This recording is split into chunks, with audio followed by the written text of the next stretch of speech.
ఈ మూవీ గురించి ఈరోజు టైటిల్ అనౌన్స్మెంట్ కోసం మీ అందరినీ ఇక్కడికి పిలవడం జరిగింది.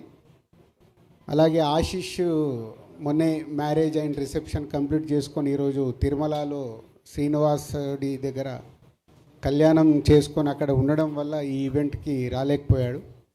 పోతే మా అందరిపైన ఈ టైటిల్ అనౌన్స్మెంట్ ఇక్కడ చేయడానికి ఆశిష్ మీరందరూ ఉన్నారు కాబట్టి మీరు చేసేయండి అని చెప్తే ఈరోజు ఇక్కడ ఈ టైటిల్ అనౌన్స్మెంట్ చేయడం అండ్ మీకు మోషన్ పోస్టర్ ఇప్పుడే రిలీజ్ చేయడం జరిగింది. Love me if you dare ఇది మొదలవటానికి కారణం ముందు ఇద్దరు వ్యక్తులు, అదే Naga and Arun.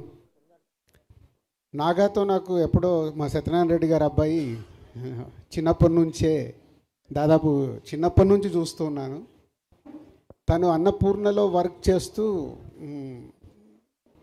Script side అవి వర్క్ చేస్తూ వాళ్ళ దగ్గర వర్క్ చేస్తూ ఉన్నాడు. సడన్గా ఒకరోజు వచ్చి సార్ నేను ఒక స్క్రిప్ట్ చెప్పాలి అని అడిగాడు. స్క్రిప్ట్ అంటే దేనికి, డైరెక్షన్గా అన్నా. కాదు సార్ ప్రొడ్యూస్ చేయాలి అన్నాడు. అదేంటి నువ్వు ప్రొడ్యూసర్ అవుదాం అనుకుంటున్నావు అంటే, అవును ఇట్లా నేను నా ఫ్రెండ్ ఒక స్క్రిప్ట్ చేశాం సార్, అది వినాలి అంటే అప్పుడు అరుణ్ని నాకు ఇంట్రడ్యూస్ చేయడం జరిగింది. సో అరుణ్ అడిగాను ఏమేమి సినిమాలు చేసావని. నేను ఇప్పటివరకే సినిమా చేయలేదు సార్ అన్నాడు. మళ్ళీ నాకు బ్లాంక్. కానీ నేను ఒక ఇట్లా 3 నవల్స్ రాశాను సార్, సో నా ఇలా స్టోరీస్ మీద నాకు గ్రిప్ ఉంది సార్ అన్న. సో అప్పుడు నాగాకి అరుణ్కి నేను ఈ స్క్రిప్టు వినటానికి టైం ఇవ్వడం జరిగింది. సో మీ అందరికీ తెలుసు, నేను స్క్రిప్ట్ వినాలన్నా ఒక స్క్రిప్ట్ వింటే నేను దాంతో ఎలా జర్నీ చేస్తాను అని. ఆ స్క్రిప్ట్ విన్న రోజు ఈ love me if you dare నాకు ఎప్పుడో ఒక 20 years వెనకకి వెళ్ళిపోయాను. అంటే ఇన్ని సినిమాలు తీసిన నాకు మళ్ళీ వెనకకి ఎందుకు వెళ్ళానంటే, నాకు ఆర్యా సినిమా విన్నప్పుడు నాకు ఒక వైబ్స్ 20 years బ్యాక్ అంటే నేను టూ యంగ్, అప్పుడే సినిమా ఫీల్డ్లోకి వచ్చి దిల్ మూవీ అండర్ ప్రొడక్షన్లో ఉన్నప్పుడే నేను ఆర్యా స్క్రిప్ట్ విన్నాను. 20 years తర్వాత ఒక స్క్రిప్ట్ నన్ను విన్న తర్వాత ఒక న్యూ ఏజ్ ఫిలిం నన్ను హాంట్ చేస్తూ ఉంది. సో వాళ్ళిద్దరికి అదే చెప్పాను, అంటే కొత్త వాళ్ళు బాగా రాశారు, ఎలా అనుకుంటున్నారు ఏంటి అంటే, మాకు బాబు సైలెన్స్ అమ్మా, సైలెన్స్ బాబు, మాకు ఆశిష్ కావాలి సార్ అంటారు. లేదా ఆశిష్ ఆల్రెడీ ఇంకో సినిమా చేస్తున్నాడు. లేదు సార్ మేము వెయిట్ చేస్తాము, మాకు అప్కమింగ్ హీరో కావాలి, దాని గురించే మీ దగ్గరికి వచ్చామంటే, నాగమ్మ నువ్వు ఎలా ప్రొడ్యూస్ చేస్తావు? నేను ఒక్కరిని చేయను సార్, నాకు హర్షిత్ని అన్సితని ఇవ్వండి సార్ అన్నాడు. సో అలా వాళ్ళిద్దరూ మా కాంపౌండ్కి రావడం, ఈ స్క్రిప్ట్ తీసుకొని రావడం, ఫస్ట్ నన్ను గెలవడం. అంటే మొదటి సిట్టింగ్లోనే నన్ను గెలిచారు. స్క్రిప్ట్ విన్న తర్వాత వాళ్ళు చేసిన వర్క్, అది విజువలైజేషన్ ఎలా తీసుకొస్తారు ఏంటి అన్న బ్యాకప్ మైండ్లో జరుగుతున్న ఆ టీం నచ్చి, సో కొత్త వాళ్ళని దిల్ రాజు ప్రొడక్షన్లో మీ అందరికీ తెలుసు, బలగం అప్పుడే నేను చెప్పాను, కొత్త వాళ్ళ మ్యాక్సిమం ఆ ప్రొడక్షన్ హౌస్లో కొత్త వాళ్ళకి అవకాశాలు ఇచ్చి కొత్త వాళ్ళని ఎంకరేజ్ చేయాలి అనే దాంట్లో.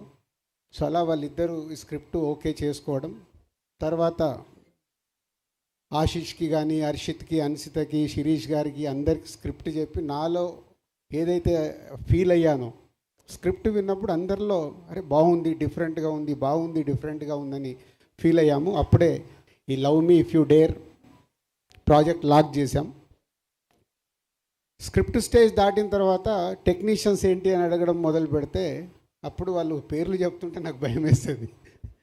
సార్ ఇలా అనుకుంటున్నాం, ఇలా అనుకుంటున్నాం, ఇలా అనుకుంటున్నాం. సో పీసీ గారికి నాతో ఉన్న రిలేషన్లో, సార్ ఇట్లా కొత్త అబ్బాయిలు ఫుల్ స్క్రిప్ట్ ఉంది, మీరు ఒకసారి టైం ఇచ్చి స్క్రిప్ట్ వినండి అని పీసీ గారి దగ్గరికి పంపించడం జరిగింది.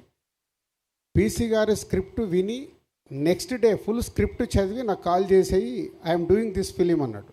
అంటే ఓన్లీ ఆ స్క్రిప్ట్తో పీసీ గారిని కూడా గెలుచుకొని పీసీ శ్రీరామ్ గారిని ఈ సినిమాకి ఫైనల్ చేసుకున్నారు. అలాగే మ్యూజిక్ గురించి డిస్కషన్ వస్తున్నప్పుడు మళ్ళీ కీరవాణి గారి పేరు చెప్పారు. కీరవాణి గారి పేరు మీకు ఏమన్నా? నాగా ఇలాగే అన్నాను, నాగా ఏం ఆలోచిస్తున్నావు నీకు తెలుసా? బాహుబలి, త్రిబులార్లు ఇలాంటి సినిమాలు చేస్తున్నారు. నెక్స్ట్ రాజమౌళి గారిది, మహేష్ బాబు గారి సినిమా ఉంది, నువ్వు కీరవాణి గారిని అంటే, సార్ పీసీ గారిది ఎలా అయితే ఒక ఛాన్స్ ఇప్పించారో ఒక్కసారి మాకు అపాయింట్మెంట్ వస్తే చాలు సార్ అని నేను అడగలేదు. వాళ్ళే అప్రోచ్ అయ్యి కీరవాణి గారి దగ్గరికి వెళ్ళి కీరవాణి గారికి కూడా స్క్రిప్ట్ ఇచ్చి, కీరవాణి గారు స్క్రిప్ట్ చదివి, మళ్ళీ నేను అసలు మాట్లాడలేదు కీరవాణి గారితో, వాళ్ళే అప్రూవల్ చేసుకొని వచ్చి అగ్రిమెంట్ తీసుకొచ్చి సైన్ పెట్టమన్నారు. సో అలా ఈ ప్రాజెక్ట్కి కీరవాణి గారిని కూడా వాళ్ళే తెచ్చుకున్నారు. మంచి అమ్మాయి కావాలి. బేబీ అప్పటికే వైష్ణవి రిలీజ్ అయింది. రకరకాల అమ్మాయిలు అనుకుంటున్నారు. వైష్ణవిని అడిగండి సార్ ఒకసారి అంటే, నేను వైష్ణవిని అప్రోచ్ అవ్వడం, వైష్ణవి ఒకసారి స్క్రిప్ట్ చదివి ఎగ్జైటింగ్ ఉంది సార్, బట్ ఇంకోసారి చదువుతానని మళ్ళీ ఆఫీస్కి వచ్చి ఆఫీస్లోనే కూర్చొని ఫుల్ రీడింగ్ తీసుకొని, రీడింగ్ అయిపోయాక నేను బయట ఉండి వచ్చి, సార్ ఐఎమ్ సో ఎగ్జైటెడ్ అని వైష్ణవి రియాక్షన్. ఇట్లా అంటే ఒక స్క్రిప్ట్ ఇంతమంది సక్సెస్ఫుల్ పీపుల్ని లోపలికి తెచ్చుకున్న సినిమా. ఈ మధ్య కాలంలో నేను ఇన్ని సినిమాలు చేశా, 56 సినిమాలు దగ్గరకు వచ్చాయి. ఒక సినిమా ఇంతమందిని ఎగ్జైట్ చేసిందంటే వాళ్ళు ఎంత హోంవర్క్ చేసి ఉంటారు అరుణ్ అండ్ నాగా అనేది నాకు తెలుసు. రేపు సినిమా చూశాక ప్రేక్షకుల దగ్గర నుంచి కానీ, మీ దగ్గర మీడియా మిత్రుల దగ్గర నుంచి కానీ డెఫినెట్గా ఇట్స్ అ గ్రేట్ అప్రిషియేషన్తో పాటు ఒక వావ్ ఫ్యాక్టర్ జరగబోతుందని నాకు అనిపిస్తుంది. ఆ వావ్ ఫ్యాక్టర్ కోసం నేను వెయిటింగ్లో ఉన్నాను. ఆ రోజు ఎప్పుడు వస్తుందని వెయిటింగ్లో ఉన్నాను, సినిమా కంప్లీట్ అయ్యి మీ అందరికి చూపించడానికి. సో ఈరోజు జస్ట్ టైటిల్ అనౌన్స్ చేసి సినిమా ప్రోగ్రెస్ గురించి చెప్పుదామని. సో ఈరోజు 27th ఫిబ్రవరి 27th, కరెక్ట్ 2 months, ఇక నుంచి 60 రోజులు, April 27th cinema release. So ఈ రోజు నుంచి సినిమాకి సంబంధించిన ప్రమోషన్స్ కానీ, పోస్ట్ ప్రొడక్షన్స్ కానీ అన్నీ కంప్లీట్ చేసుకోవడానికి ఈ యంగ్ బ్యాచ్ అందరు సిద్ధంగా ఉన్నారు. So all the best. Naga and Arun Balagam తర్వాత అన్షితకు వేరే సినిమా రెడీ కావాల్సింది, అది డిలే. ఈ సినిమా వాళ్ళకి సెకండ్ ఫిలింగా అవ్వడం, అలాగే ఆశీష్కి కూడా వేరే సినిమా రెడీ కావాల్సింది, ఈ సినిమా రెడీ అవ్వడం, ఏదో అన్ని కోఇన్సిడెంట్గా నాకు ఆర్యాకు ఏదైతే జరిగిందో ఈ సినిమాకు మీ అందరికీ అలా జరగబోతుందని నాకు వైబ్స్ అనిపిస్తున్నాయి. ఆ వైబ్స్ నిజంగా ఏప్రిల్ 27 ప్రేక్షకులు కూడా రియాక్ట్ అవుతే మీ లైఫ్లో ఇదొక గ్రేట్ మెమొరీ, మంచి సినిమాతో పాటు మీకు ఒక మంచి మెమొరీ కాబోతుంది మీ యంగ్ బ్యాచ్ అందరికీ నమ్ముతున్నాను. So all the best old team. So journey చెప్పగలిగాను.